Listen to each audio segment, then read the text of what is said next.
Today I'm sitting here with Mark Kruea, who's running for mayor of Myrtle Beach.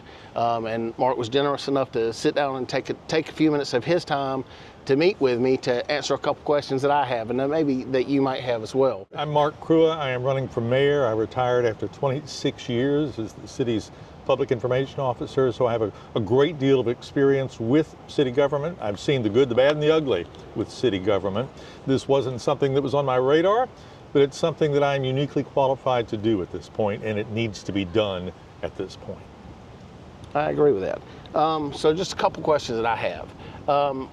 Number one, the first thing that jumps out at me is the massive debt that the city has incurred, and I'll leave it at that. What is your vision? What are your plans to control that debt? We need to make sure that we're spending money on the right things. Currently, the city's debt is approaching $360 million, and it is managed debt. It's not red ink. It means that we have the ability to pay for that, but a lot of the payment streams for that come from a tourism economy, and if we lose our tourism economy, we're going to lose the ability to pay that debt. It is a large number. It's probably larger than what other cities in South Carolina have, and we're fairly far down the list size-wise in South Carolina. So it is a concern that we're at $350 million with more coming up if we aren't careful, if we don't mind our P's and Q's, to use an old expression. So right. We need to make sure that we're spending money in the right ways on the right things. We need to put the residents first. We need to work with the business community.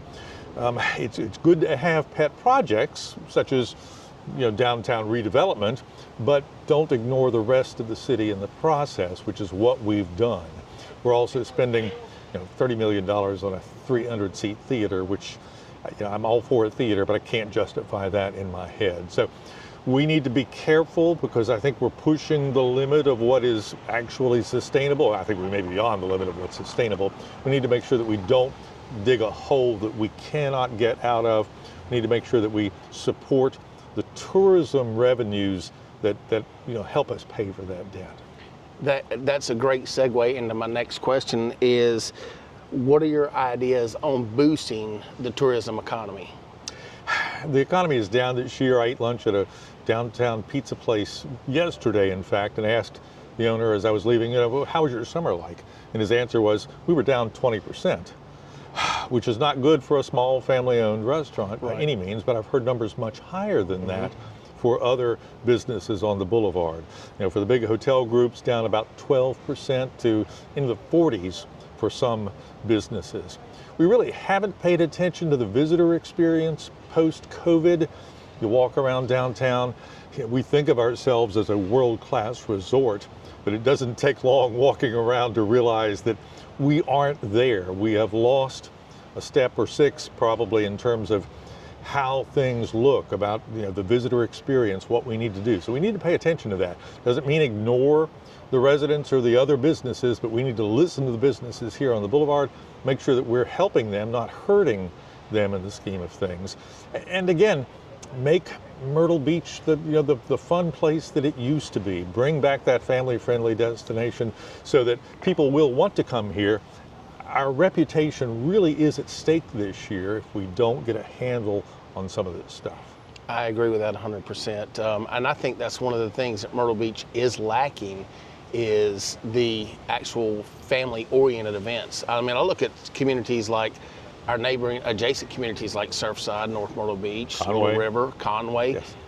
Conway does it right. They do. I don't know who's controlling the events that go, the community-oriented events that happen in downtown Conway, but they've got a complete lock on. They really do, and so does Surfside and North Myrtle Beach. They do a great job. We've got the venues, we've got obviously the live music scene here locally. We need to plan for that sort of activity so that we've got something just for the visitors and the residents as well to enjoy.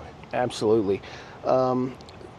This is going to be kind of an off-the-wall question, kind of, sort of, maybe, but it's something that stuck in my mind. City council meetings are currently 10 a.m. on Tuesdays.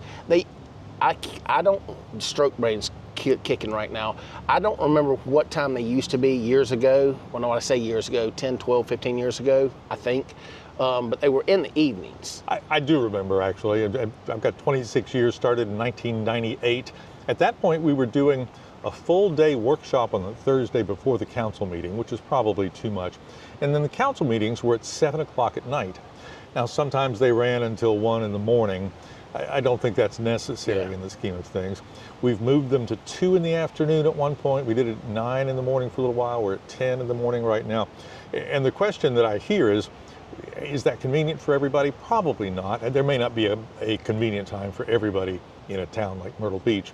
But the easy solution is, all right, you have the one at 10 o'clock in the morning, and you move the other meeting of the month to 5 or 6 or 7 o'clock at night, and you do the best of both worlds. Absolutely. How hard is that to do? So, that's in my opinion, that's a great idea. Yeah. It's a great happy medium. It is. This is, I'm not the most informed about this, but the millions of dollars that the city gives to the Chamber of Commerce, if I understand correctly, and I could be wrong, and if I am, I'm sure you'll correct me, that money, millions of dollars over the years, has been has been provided to the Chamber of Commerce for out-of-market advertising, right, if I'm not mistaken. But that money taxpayer money has been unaudited. Like, there's no accountability for it. Is that correct? Yes and no. It's hard to show an accountability for every penny of $40 million when you spend it literally across the country. That's just a tough thing to do in the scheme of things, and I understand that. The tourism development fee is that extra penny that Myrtle Beach folks pay when they buy something, and by state law, 80% of that goes to a designated agency, the Chamber of Commerce, for out-of-market advertising. The other 20% the city keeps for tourism-related capital projects and a property tax credit, and we'll come back to that here in a second. It was implemented in 2009, which was immediately after the Great Recession of 2008. We were worried at that point about, oh my goodness, everybody can't afford to travel, how do we advertise? And that was the purpose of it. As you well know, in the intervening years, since 2009, the way people advertise has changed significantly. You're not spending as much money on print or billboard. The advertising has shifted largely to the internet at that point, so it's not as expensive.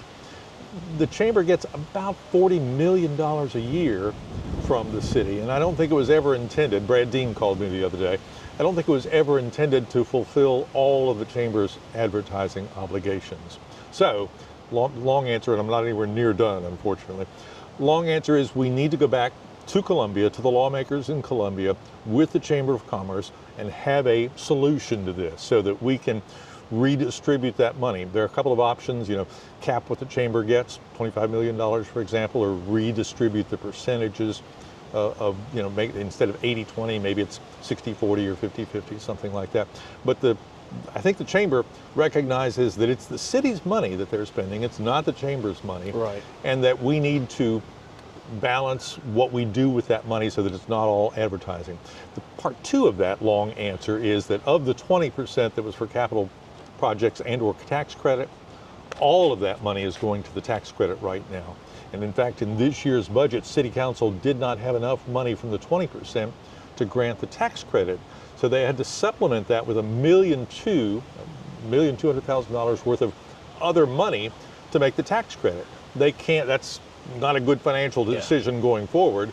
So if we don't revisit that in Columbia, if we don't fix that percentage in Columbia soon, the tax credit's going to get cut, and that's going to feel like a tax increase to people, and effectively will be a tax increase at that point. So there's work to be done.